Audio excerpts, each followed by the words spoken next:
Now it goes on to say that holy men of God spake. We're going to study inspiration. Holy men of God spake. What kind of men of God? Was David a holy man? Amen. I'm glad you said that. Remember, I asked that question before and somebody said, not when he was in his sin. You see, we ought to be a little less preoccupied with people's past and their sins. When God sees us, he doesn't identify us by our sins. Because when we look at the life of David, at least forget what we see, because we always remember what he did with Bathsheba. Very, very sad. I mean, killing your best friend, because he was one of his best friends. He was able to see his wife because he got his best friend a house near his palace, and he was able to see, his best friend's wife bathing on the balcony. Not too sure why she was there doing that. It's a great temptation. But nevertheless, maybe that's the culture of that day, but geez, give us a chance. But stumbling block, right?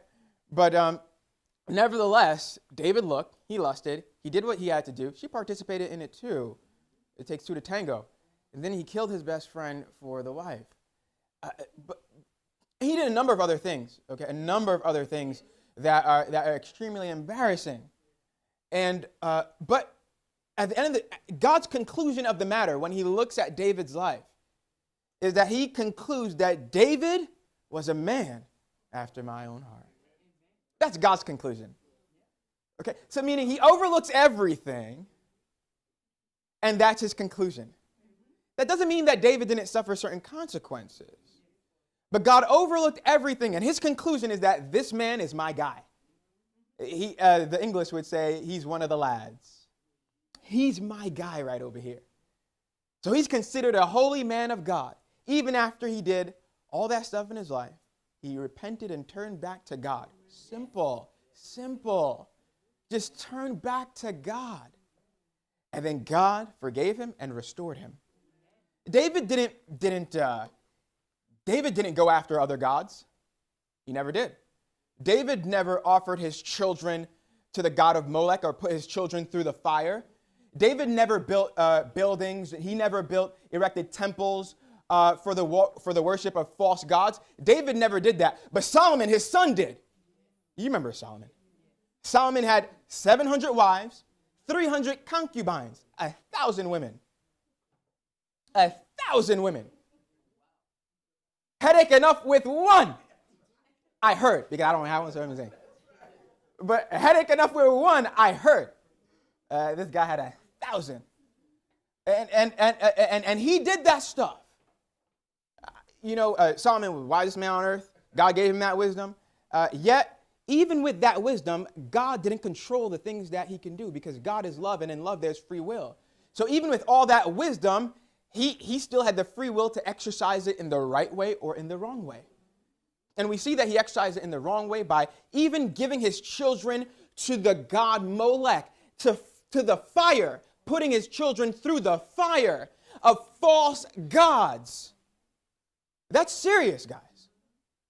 He went worshiping other gods and mingling with other nations.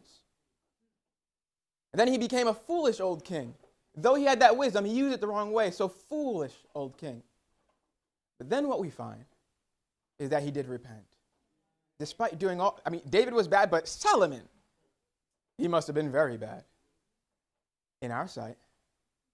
But when we look at it through the lens of God, it's quite interesting, because at the end of his life, God, after he repented, God said, Solomon, I want you to write one more book.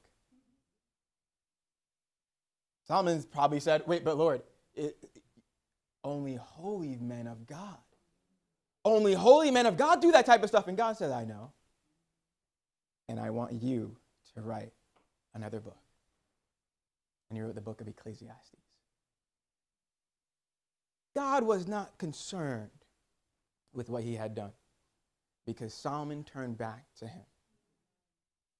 And as far as God was concerned, he's a holy man. It doesn't matter how far you have gone. It doesn't matter where you have been.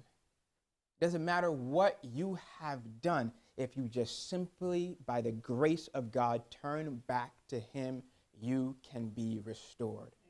God restores.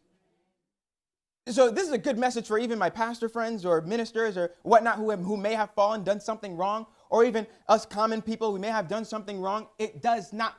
He has a book, not just 1, 2, or 3. He has books in the Bible.